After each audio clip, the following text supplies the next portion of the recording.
it's Lex. I wanted to make a reading vlog for this week. I feel like reading vlogs are so fun. I love watching them, and so I thought maybe I would try making my own. So my goal for this week is just to read a little bit once a day. At least pick up a book once a day. I'm trying to get reading back into my routine. Today I think I'm going to start out pretty easy and start out with a manga, and I got the first volume of Nana. I've only watched the anime and I am obsessed with it. It's very good. I enjoyed it a lot. I don't know how to explain it. It's just like so much drama and I love it. I love all of it. I've already read it, so there's not going to be any surprises. And it's been about a year since I watched it for the first time, so it's been long enough that I don't know, I'm kind of excited to see the story again, and then maybe I may rewatch the anime again. It's just like, it's so good. I watched it when I was in college and I didn't appreciate it, but like watching it as like a 30-year-old, I appreciate it so much more. If you don't know what Nana is about, it's about these two girls who are going to Tokyo. They are on the same train and the train breaks down for like 3 hours and they're sitting next to each other, so they start up a conversation.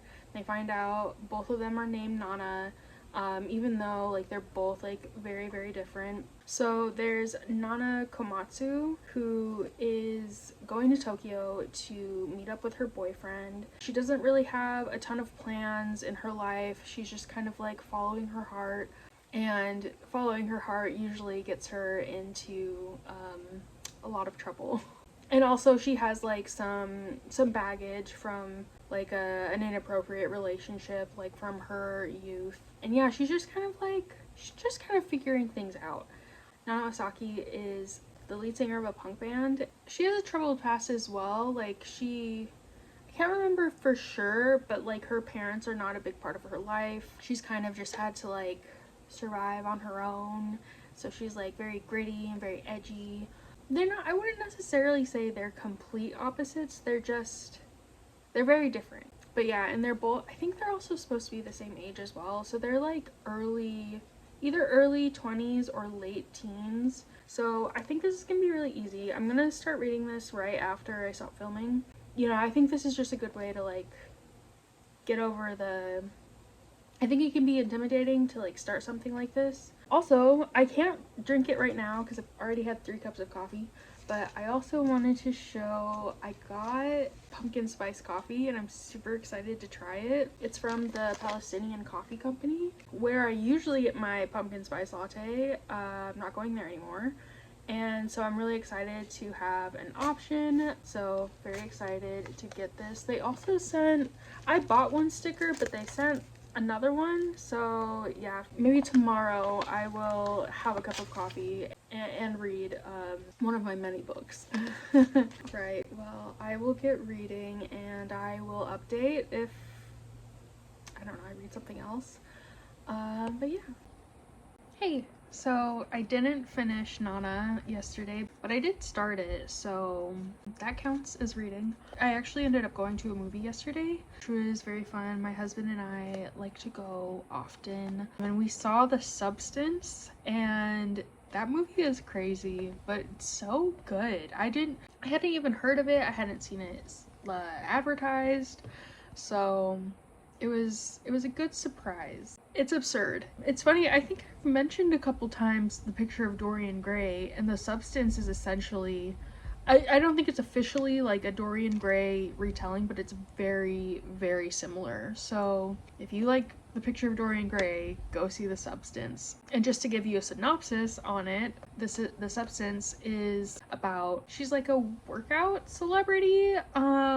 I don't know what you call them, because I kind of want to say influencer, because that's what they would be called now. But basically she used to do those like 80s aerobics classes that like you see kind of memed sometimes, and like now she's older, she's 50. Yeah, basically she's being told that she's washed out and stuff, like she's too old. And I don't know, I missed this part of the movie, we came in late, but basically she comes across obviously this substance. It advertises that it makes you younger, you know, you'll be a whole new person, like that sort of thing. And what ends up happening is that, I don't know if I should tell you more than that actually,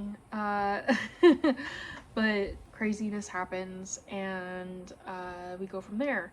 It's probably the most body horror I've seen in a long time. I was looking up the director, and she is inspired by John Carpenter, and The Thing is my husband's like favorite movie, and it definitely reminded me of the Thing. So there's like that kind of body horror. So yeah, if you are squeamish, if you don't like blood, if you don't like, I don't know, grotesqueness, I would avoid it. But if you, it's always weird to say like if you like body horror, because it just sounds odd, but if that's the kind of horror you're into, I would definitely recommend this movie. It was just really good. But back to books. I will finish reading this today, and then I'm gonna look at my stack and see what we should read next. I will update if I read any more today. I'm hoping I do, but we'll see. We'll see.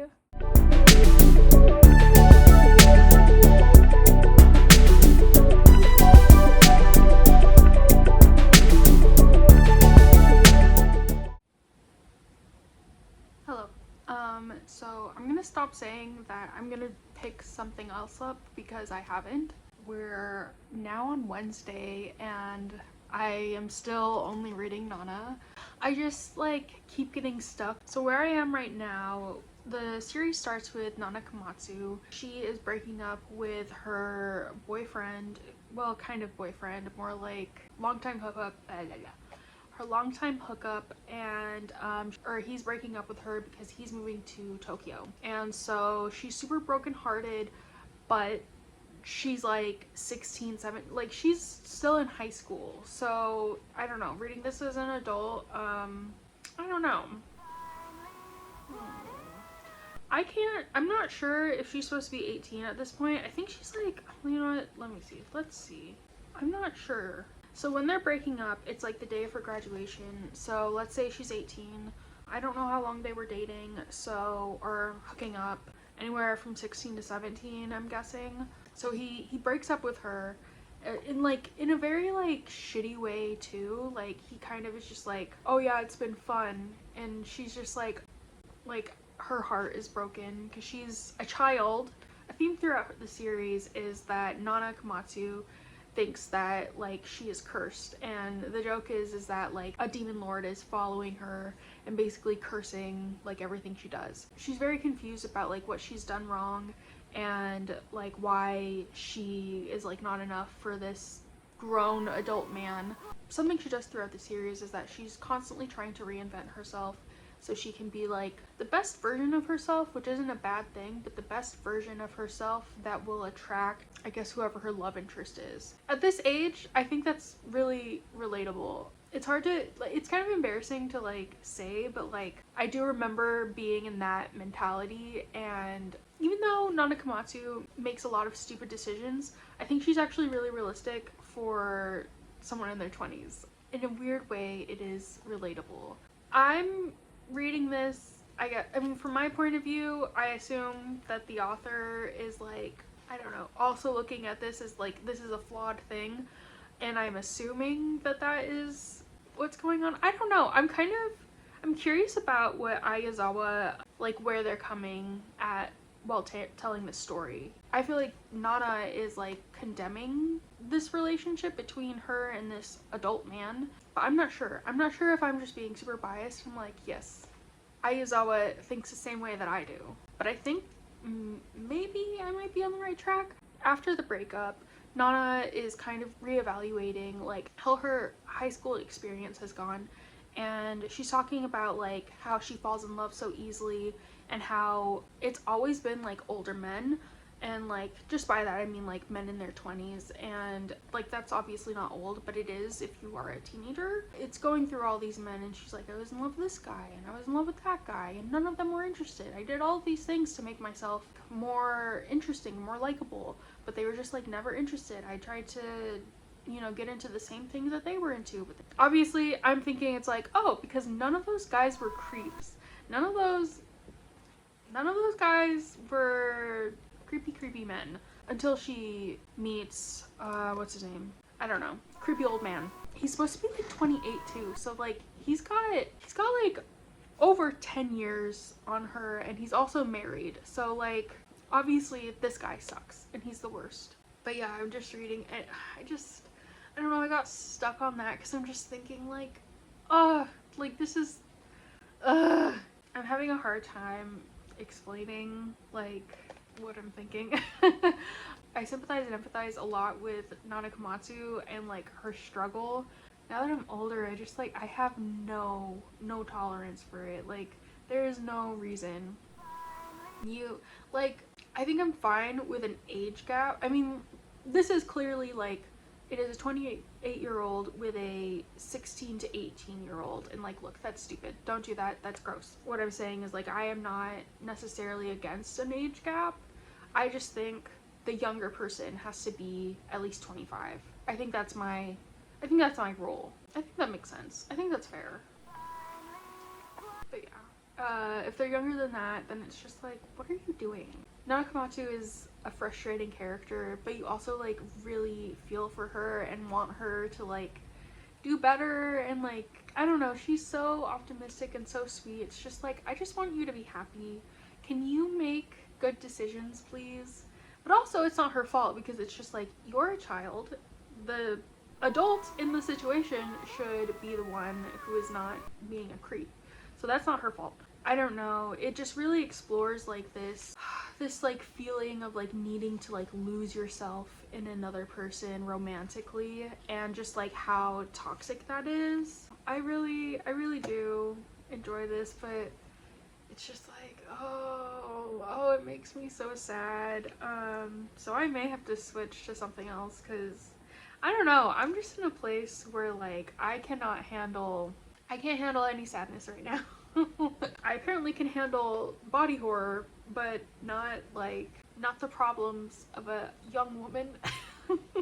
It's too much. I may try to continue reading, but I may not. I may try and look in my stack and see if something happier is in there, so I can like temper it with something. Another thing is like, I think the last book that I read was a thriller, and it was like super sad, so I think I just am in need of like a nice happy thing. Another thing is, you know, I've been rewatching the last couple days the footage, and like, I don't feel that congested, but I am rewatching this and I'm just like, oh my gosh, I sound like Mr. Magoo or something, like, ooh, like, I'm so congested, and I don't even like, I don't know, I feel fine, but like clearly I sound not fine. Maybe I'm not, I don't know. Other than that, what I have going on for today, I'm not really planning on leaving the apartment for the rest of the day. I just posted my TBD for the horror bingo, and yeah, I actually received some of the books that I talk about in that video. You know, I'm sitting here talking about like, oh, I'm so sad. I wonder why. So I am also reading, and I'm reading it like through audiobook, Cobalt Red by Siddarth. And so I'm trying to get back into audiobooks. I've mentioned before, but like, I just burned myself out on audiobooks because I was just listening to them over and over and over again. I got to a point where it's just like, I have all these audiobooks and I don't even want to listen to them because I'm just like, I don't know, I'm so burned out on listening to things. I mean, like, I watch videos and stuff, like, no problem, but audiobooks, I don't know, my brain is like, we're not taking in more information auditorily until we absolutely have to. So I'm trying to get back into audiobooks, but also I am trying to educate myself more on what's going on in Congo. You know, there's just like so much going on in the world, and I feel like I'm constantly playing catch up because I don't freaking know anything. I feel like I'm always confused and I'm like, I don't know what the situation here, I don't know what the history is, I don't know anything. So I thought I would pick up this book just to, you know, have somewhere to start. I know that in Congo, like, a huge issue is the mining, and specifically the mining of cobalt, which is in most technology. So like, I was looking at books that might be talking about the subject, and literally that's what this whole book is about. Started out, I have like tons of crochet projects that I'm working on right now, and like that's what I used to do. I used to listen to my audiobooks and crochet a bunch of like winter holiday gifts. So yeah, I need something to do while I crochet, and I started out crocheting while I was listening to this book, but then it was just like, there's too much going on. I'm gonna take notes because I just like, I want to actually soak this in. I don't want to read this book as fast as I can and then be like, oh, I didn't retain any of that. So yeah, I thought I would just share with you my notes, and trigger warning, it's going to be devastating. So the book starts out with this quote, or I think it's a Congolese saying, and it is translated to, "You never finish the meat of an elephant." And I am confused about what that means. I have an idea. I feel like we can all agree that like elephants shouldn't, I don't know, they're mostly like minding their own business. So I feel like the idea of killing and eating them would be frowned upon. And so I feel like yes, you could eat an elephant, but like you're still dealing with like the morality of like killing an elephant. I feel like that's what it might mean, but I'm not 100% sure because I've never heard this saying before. That was something really interesting to start the book with. So the book starts out, and I do appreciate that it starts with this, because I can tell that the author is pissed, and I don't blame them after seeing what the Congolese people are living through. Like, I would be too. I would be like, you need to look at this and you need to do something about it. And that's kind of what I feel like the author is doing. But yeah, that's just kind of where I think the author is coming from. Like, that's where we are starting from, basically. We start with the author's experience. They are trying to get from one area to another, and during that, I think it's a mining accident that happens. There's a crowd, there's tons of people who are kind of circling around like what has happened, and he gets a glimpse of it, and it's this child who has died in the mining accident. Siddarth is just like blown away, and he's like looking at the face the whole time. Like, soldiers are yelling at him, and they're just like, keep going, like, you know, they don't really want this death to be like focused on. And you know, this is kind of where my ignorance comes in, because I'm just like, soldiers for who? I don't know. It's talking about cobalt and basically how that's used in anything that uses a rechargeable battery. So that's basically everything. So cobalt is used in anything with a rechargeable battery. The cobalt that is coming from the Congo is creating all the technology that we use. The phone that I'm talking to you in, the computer or tablet or phone that you're watching this from. I think I read a statistic that was saying that 70% of the world's cobalt comes from the Congo. The book also says cobalt is also used in low carbon innovation, used in climate sustainability goals. I'm assuming that's used in like tech that's supposed to be like better for the environment. Yeah, and this is where it says southeastern Congo holds more reserves of cobalt than the rest of the world combined. Any electronic near you, if there's a rechargeable battery in it, bits and pieces of the Congo are just kind of like all around us at all times. And it also goes on to list the other valuable metals that are also found and mined from the Congo, and that includes copper, iron, zinc, tin, nickel, manganese, germanium, tantalum, tungsten, uranium, gold, silver, and lithium. How frustrating that the Congo has these very, very valuable resources that are used all over the world. They should be the richest country because of all of these metals that we use for everything.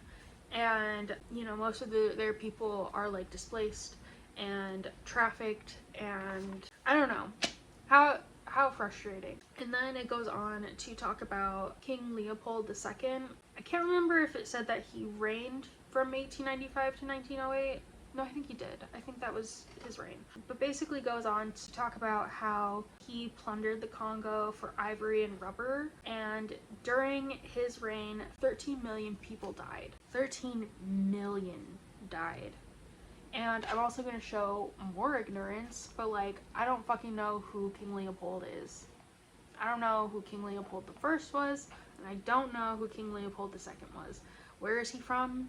What did he do? I don't know. That's super embarrassing to admit because I really should know who that is. Then it goes on to talk about the circumstances that the Congo finds itself today. So it says that the deaths caused by mining accidents, directly or indirectly, so either people who are dying in the mines or from mining accidents, or who, you know, like have developed health issues because of their time mining or being around the mines, a few thousand per year die. And then it goes on to talk about how, like, in general, slavery is rejected.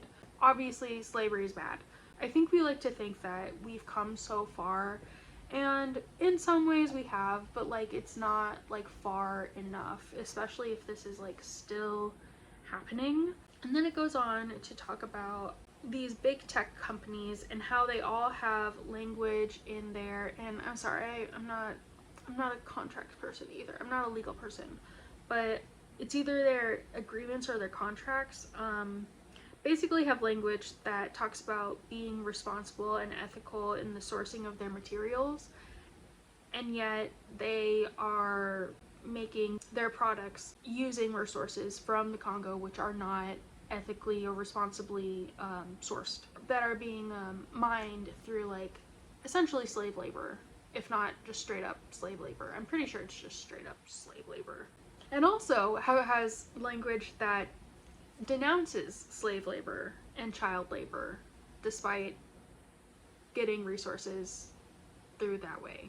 And these are companies like Apple and Samsung, so like all the phones, all the tablets, all the things. And then Tesla does acknowledge that supplies are used from the Congo, though they are used through artisanal mining.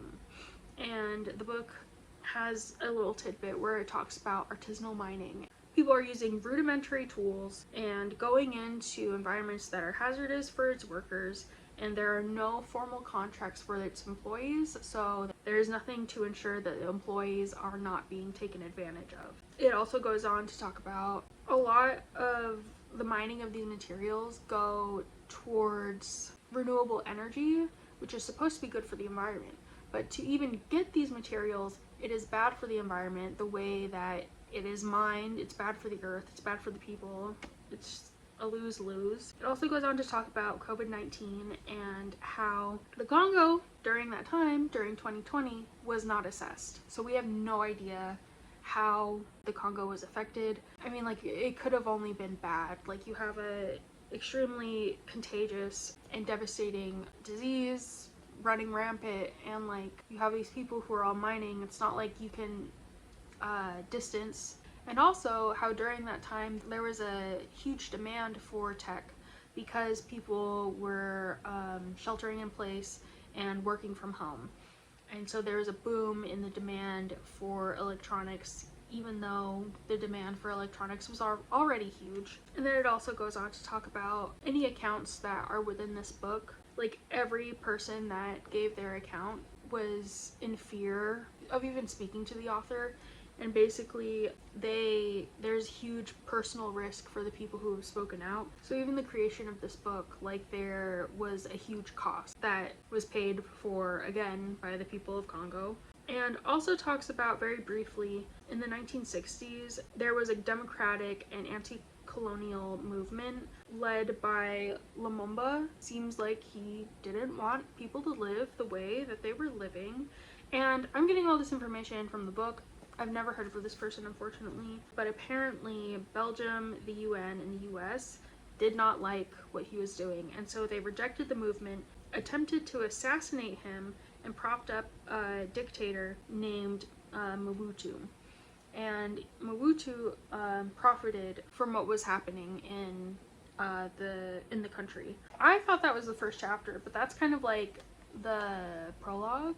So yeah, book hasn't even started. It's a bummer, but like it's necessary to know about these things, even if it makes us sad, because it's just like, oh no, I'm so sad in a place where I have more than enough to eat and water to drink, and I am not like being human trafficked. Like, if the least we can do is bear witness, then we should do that. Before I start getting on my soapbox, I kind of want to recount what I'm reading and what I'm learning, just because I think there might be other people who are like me that may not be educated about what's going on. So, I don't know, we can learn together. Anyway, I've been going on long enough, but I will check back in with you a little later. Okay, what I'm actually going to read is Death by Dumpling by Vivian Chien. This poor beat up copy. I guess that means that it's good, because it wouldn't get this beat up if like people weren't super into it. So yeah, I'm gonna check this out. I was gonna stop reading it because it's due back, but I don't go to the library until Friday, so I technically have until Friday to finish this. And I feel like I can get that. That's not too bad, and it's a mystery, so yeah, I think this is just going to be my evening. I usually like to do other things, and I was going to crochet, but I don't know. I think I just need to like sit in bed with the little man and just chill out. I'm not drunk, I swear. I'm just like, oh my gosh, my head. Gonna read this. Not with me. I'm just hanging out. Oh, cutie pie. Hi, Pee-Pee.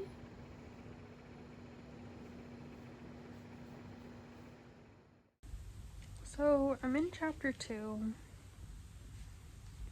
and I don't think it's hitting. It was at first. At first I was really enjoying it. It kind of gave me almost like a Meg Cabot feel, and I love her books. Like, they're cheesy and they're fun. And that's what I want from them, and if that's what this book has to offer, then perfect. That's exactly what I'm looking for. But so like one of the characters gets mad at the landlord for increasing the rent by like 15%, which sucks and not good. And the main character is like, well, maybe they have like a good reason for it, and it's like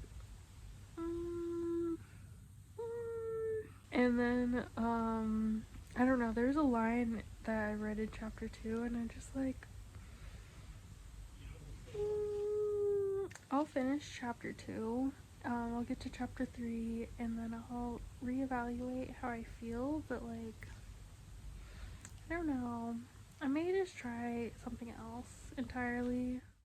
Okay, I changed my mind. I'm DNFing. I think I've read enough, and I'm just gonna go with something else. Yeah, we're gonna try something else, but I think we're gonna try it tomorrow. I am starting to feel exhausted. So I'll see you tomorrow.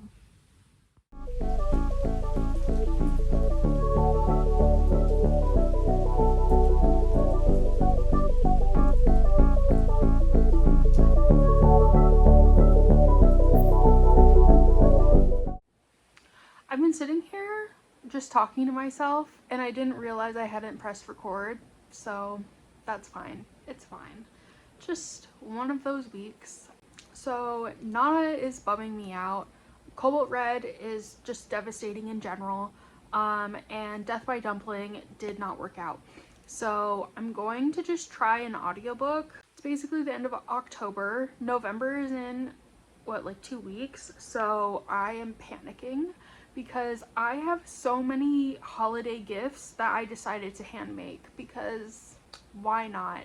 I had started, I always do this every year. November rolls around and I'm just like, oh, I should hand make a gift or something, and then they get it the next year.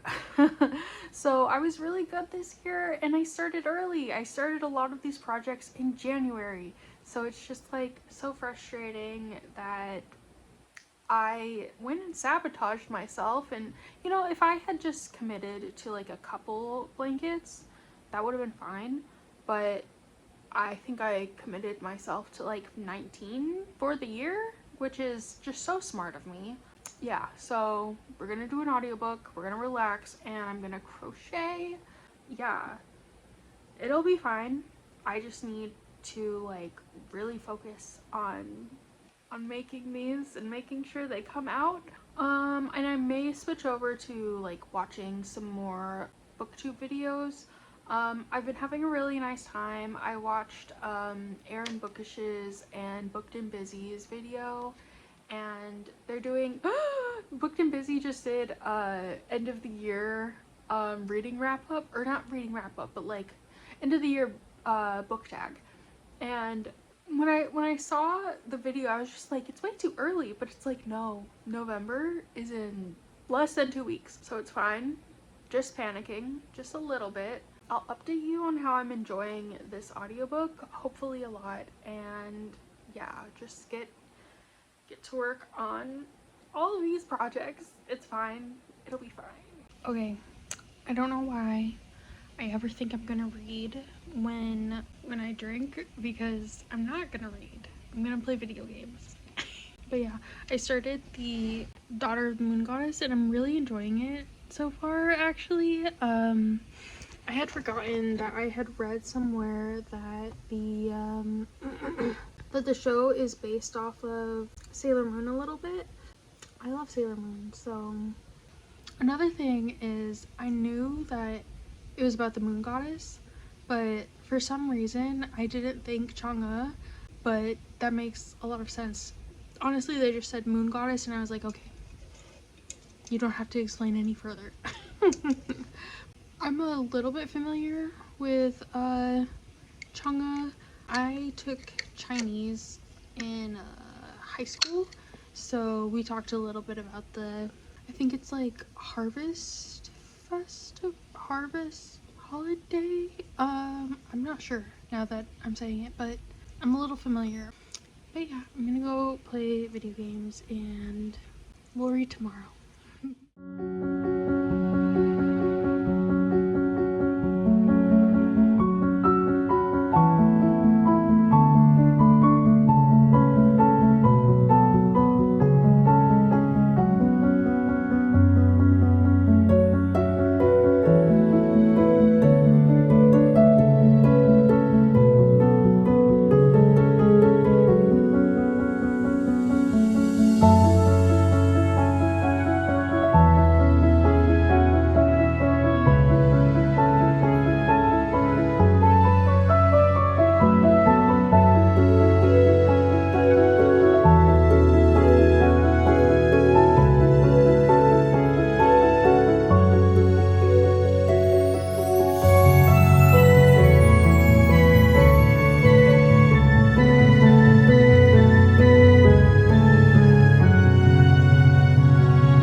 Officially been 1 week, so I can finally wash my hair, and I'm just letting it air dry because obviously like this is my natural color, so like I'm not worried about this side, but I am worried about this side. Yeah, apparently when it's like damp like this, it's like at its weakest, so I don't like having it just like be dry like this, but nothing I can do. So it's Friday, and I've been listening to Daughter of the Moon Goddess, and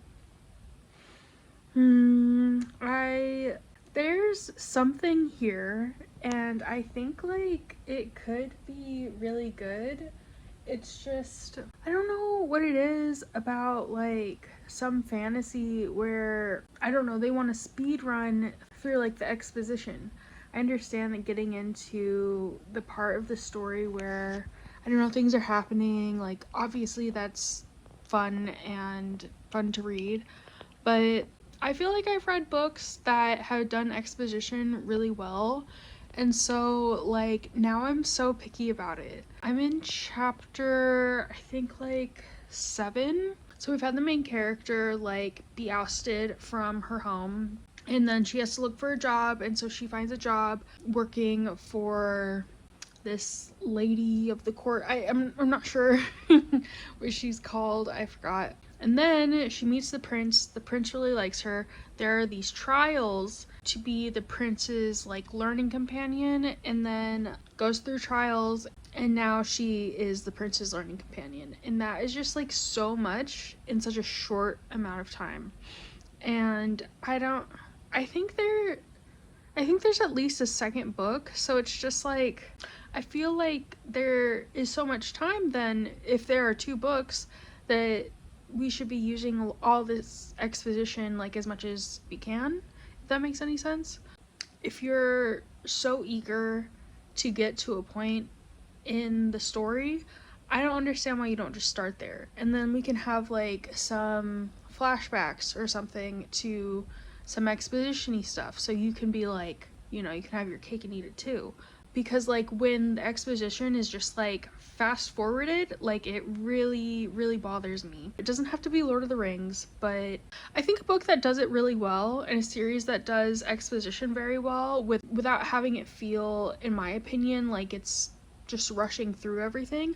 I think the Poppy War does this very well, where, you know, each book is really not that long for a fantasy book. It took the time that was necessary for us to like understand the world and understand like just the dynamics between the characters, and you know, it doesn't take a long time. It's not like a Lord of the Rings size book. And I'm getting so frustrated because like the last 2 fantasies, so this one and The Unspoken Name, have both done that. I wouldn't say this book did it as bad as The Unspoken Name. I really want this to be good. There are aspects that I definitely do like. It's very much giving like Neo Tokyo, and like I love that. But I will say like the romance between the main character and the prince is nice. I think it's sweet. There's something there, but I'm just like, I don't care about that if like I can't like get into the world. I'm not sure like where this is placed. Where I know when I checked it out from my library, like the physical copy, it was in the adult section, but I had always thought it was young adult, and where we are right now is feeling very young adult, but like maybe there's gonna be a time jump or something. So yeah, I'm getting a lot of YA vibes, and if that continues, I may DNF. YA is so good, and it's so fun, but I don't feel like reading it right now. I just don't feel like it. It's just not what I'm into, and like I don't DNF a lot, and if I DNF, like, this would be like the 3rd in a row, and so like that's already, 1 is already a lot for me, and so like 3, I don't know. I did just watch a journaling video on YouTube, and now I just feel like really pumped to read horror. This isn't really much of a reading vlog. It's kind of just me picking up books and not liking them. Yeah, we'll see. I don't know if I'm gonna pick anything up tonight. I'm pretty tired, and then my husband and I are gonna go see a movie, so I don't know. I tried.